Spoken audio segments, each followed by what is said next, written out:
हर हर महादेव दोस्तों। आज हम अपने वीडियो में डिस्कस करेंगे कि कीमोपोड क्या होता है और इसकी ट्रीटमेंट में इसका किस तरीके से हेल्प ली जाती है। ये बहुत छोटा सा डिवाइस हो और ये पूरा मेटल का होता है, लेकिन अपर लेयर इसकी एक प्लास्टिक की टाइप से बनी, सिलिकॉन की या प्लास्टिक की जो भी कुछ कहें वो होती है, जिससे हम निडल्स को प्रिक करते हैं। और फ्रेंड्स, ये अपनी और बॉडी ये के अंदर इंसर्ट कप किया सिरप जाता की है कैप के एक बराबर ऑपरेशन के के साइज द्वारा। का होता है। प्रोसीजर सेम ऑपरेशन जैसा ही होता है। इसमें 2 से 3 घंटे लगते हैं। बेनिफिट तो बहुत होते हैं, क्योंकि जब कीमो हमें दी जाती है वेंस के थ्रू, तो कीमो इतना खास मेडिसिन है, उसके साइड इफ़ेक्ट इतने हैं कि हमारी ये नसें हैं जो अपने बॉडी में है, वो सब एकदम से सिकुड़ जाती हैं, जल जाती है। मतलब सब अपने अपने शब्दों में कहेंगे तो जब बार बार जब हमें कीमो दी जाती है तो हमारी बॉडी में वो विजुअली नहीं होती हैं, तो इसको इतनी बार प्रिक किया जाता है हाथ पे, कभी यहाँ कभी पैरों पे, वेंस को ढूंढने के लिए। तो इससे बड़ा ही कष्ट होता है, और वेंस नहीं मिलती तो डॉक्टर भी परेशान होते हैं, पेशेंट को तो फिर परेशानी होती है। बात करें कीमोपोड से, हमें ये हेल्प हो जाती है कि ये डिवाइस हमारे यहाँ इंसर्ट किया जाता है। मुझे लेफ़्ट साइड में प्रॉब्लम थी, इसीलिए मुझे राइट साइड में इंसर्ट किया था। ऐसा डिवाइस होता है जिसको ऑपरेशन के द्वारा अपनी सेंट्रल लाइन से कनेक्ट कर दिया जाता है, और वो पूरे वेंस से मेन जो हार्ट तक जाती है, सेंट्रल लाइन उससे कनेक्ट रहता है। तो जो भी मेडिसिन जाती है इसी के द्वारा जाएगी, हमें पूरी बॉडी में कहीं और डॉक्टर प्रिक नहीं करेंगे। तो इसका बेनिफिट ये भी हो जाता है कि जब हमारी नर्व्स छोटे वेंस जो होती हैं, वो धीमे धीमे धीमे धीमे मेडिसिन जाती है, लेकिन इससे जब मेडिसिन दी जाती है, कीमो चढ़ाया जाता है, तो फ्रेंड्स वो जल्दी भी चली जाती है। अगर हम वेंस से कीमो की मेडिसिन लेंगे जो बॉटल के द्वारा दी जाती है, तो 8 से 10 घंटे लगते हैं, लेकिन इस कीमोपोड से 5 से 6 या 7 घंटे ही लगते हैं। मुझे इतना ही टाइम लगता था। मैं सुबह 10 बजे जाती थी और मैं शाम को 5-6 बजे फ्री होती थी। हाइजीनिक का बहुत ध्यान रखना है फ्रेंड्स, क्योंकि अगर इसमें गड़बड़ कुछ हुआ तो ये लाइफ थ्रेडिंग वाला इशू क्रिएट कर सकता है, क्योंकि ये बिल्कुल मेन सेंट्रल लाइन से ही जुड़ा रहता है, कनेक्ट रहता है।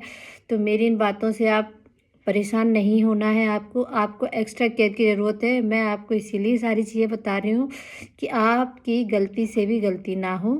के डॉक्टर आए हैं तो वो आप देखें को प्रॉपर ग्लव्स पहने हैं कि नहीं, जो वो निडल यूज़ कर रहे हैं बिल्कुल न्यू है, और जो ट्रे यूज़ कर रहे हैं वो क्लीन है क्या। मतलब आपको एक एक छोटी चीज़ का ध्यान रखना है, क्योंकि मेरे संग ये घटना घटी है कि मुझे इन्फेक्शन हुआ था, तो सब लोग साइड में हो गए थे। सारी दुख तकलीफ जो भी कष्ट हुए सिर्फ मुझे ही उठाने पड़े थे। और इसका मैं बाद दूसरे वीडियो में ज़िक्र करूँगी कि इसका इन्फेक्शन कैसे हुआ, क्यों हुआ। लेकिन अभी अभी के लिए यही है कि इसको अगर डॉक्टर इंसल्ट करते हैं तो अपना पूरा ट्रीटमेंट हो जाता है, और इसकी लाइफ होती है 2 साल। 2 साल के बाद हमको ये अपने बॉडी से निकलवाना रहता है। निकलवाने का भी सेम प्रोसीजर होता है। आपको एनेस्थीसिया दिया जाएगा, और जिस तरीके से 2 से 3 घंटे लगते हैं, वैसे इसमें निकलवाने में भी टाइम लगता है। पूरा प्रॉपर सेम ऑपरेशन की तरह ही सारे शेड्यूल रहते हैं फ्रेंड्स। तो आप ये 2 साल का जो टाइम रहता है, उसमें इसको फ्लश आउट भी करवाना बहुत ज़रूरी रहता है। तो ये फ्लश आउट क्या होता है, इसके लिए सबसे पहले अगर हमको 21 डे वाली जो साइकिल लगती है, तो सबसे पहले डॉक्टर इसको फ्लश आउट करते हैं, मतलब इसकी क्लीनिंग करते हैं। तो निडल के द्वारा इसमें मेडिसिन डालते हैं और फ्लश करने के लिए, ताकि उसकी जो भी गंदगी है वो निकल जाए। और तो फ्रेंड्स, इसका जो फ्लश आउट रहता है मेडिसिन देने से पहले किया जाता है, और जब आपका ट्रीटमेंट ओवर हो जाएगा तो इसको तुरंत बॉडी से आउट नहीं किया जाता, इसको तुरंत नहीं निकालेंगे। इसको एज ऑप्शनल रखेंगे कि हमें 2 साल एक्स्ट्रा केयर और हमेशा डॉक्टर की निगरानी में रहना पड़ता है, क्योंकि रिकरेंसेस के जो चांसेस होते हैं वो 2 से 3 साल के अंदर ही रहते हैं। तो हम मेरे तो कंप्लीट हो गए हैं 2 साल, लेकिन 1 साल और बचा है। और मैंने अपना कीमोपोड 1 साल के बाद ही निकलवाना पड़ा, क्योंकि मुझे इसमें इन्फेक्शन हो गया था और वो इतना इतना परेशान करने वाला था वो इन्फेक्शन, कि मेरा पूरा ये ट्रीटमेंट एक तरफ, और इन्फेक्शन के बाद जो मेरे साथ कंडीशन हुई है वो एक तरफ। तो फ्रेंड्स, आप इसका विशेष ध्यान रखें कि जब आपको कीमो लगे तो कोई इन्फेक्शन या जो मेडिसिन जिसको फ्लश आउट करते हैं, जिससे उसकी डेट देखें। सारी चीज़ों को आपको एकदम से अलर्ट रखना है कि कहीं से भी कोई गलती ना हो। और जब ट्रीटमेंट हो जाए उसके बाद भी डॉक्टर बताएंगे कि आपसे 2 या 3 महीने के ड्यूरेशन थोड़ी बढ़ जाती है, जो साइकिल होती है उससे बढ़ जाती है, तो उसमें और भी ज़्यादा ध्यान रखना है।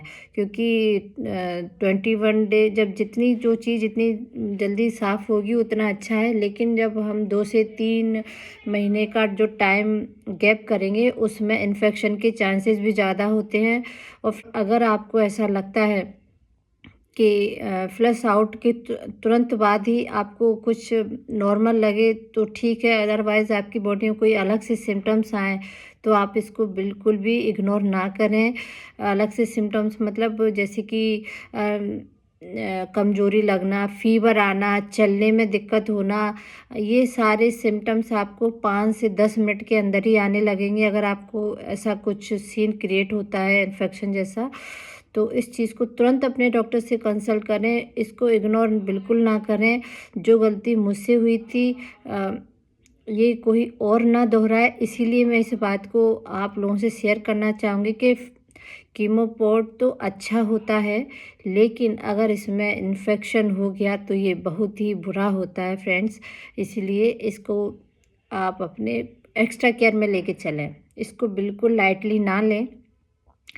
और मैं आप लोगों से ये कहूँगी कि अगर आपके कोई रिलेटिव्स हैं, आपके कोई आस-पास पड़ोसी वाले हैं, कोई इस बीमारी से जूझ रहे हैं या फिर आफ्टर ट्रीटमेंट में हैं, जो भी है, आप सबको सबके लिए यही मैसेज है कि आप बिल्कुल परेशान नहीं रहें, अपने भगवान जी पे विश्वास रखें, अपने डॉक्टर पे भरोसा रखें और स्माइल के साथ इस सारे ट्रीटमेंट को निकाल लें। फिर आपका हर एक दिन आपके लिए है और आपकी हर एक खुशियाँ आपका वेट करेंगी। Thank you for watching. अगर आपको मेरा चैनल पसंद आ रहा है तो इसको सब्सक्राइब करें, लाइक करें, शेयर करें। Thank you for watching. फिर मिलते हैं एक नए एक्सपीरियंस के साथ।